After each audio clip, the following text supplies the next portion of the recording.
Әр Майнкрафт ойыншысы ойынды жаңадан бастаған кезде ағаш жинап кішігірім үй салады, немесе кирка жасап жердің астына кетеді. Бұның бәрі бірінші түні аман қалу үшін жасалады.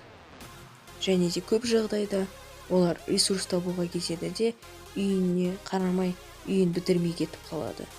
Және де сөйтіп жүреді. Бүгінгі видеомызда біз қалай кішігірім үй жасау керек екенін үйретеміз. Және де бұл үй кішігірім болғандықтан көп ресурстарды талап етпейтін болады.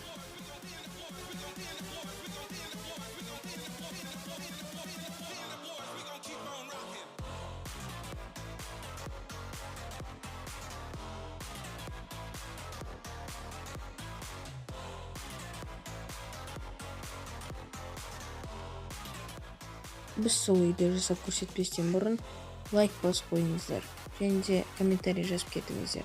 Егер де сіздерге осындай үй салатын видеолар ұнаса, комментарийға маған ұнайды деп жазыңыздар. Енді біз өзіміздің үйімізді жасай береміз, достар. Кішкене қиын болады, себебі бізге кірпіштер керек болады. Кірпіштер болғанда каменный кирпичи керек болады, ол үшін біз кішігірім шахта жасау керекпіз, достар. Және де ең соңында видеоның қанша ресурс кеткенін көрсетіліп тұрады. Жарайды, болды, көп сөйлемей, сіздерге музыканы қосайын. Сіздер жақсылап тұрып қараңыздар.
Достар, осы құрылысқа осыншама блок кетті. Егер де каналға лайк басып, подписка жасасаңыздар, маған өте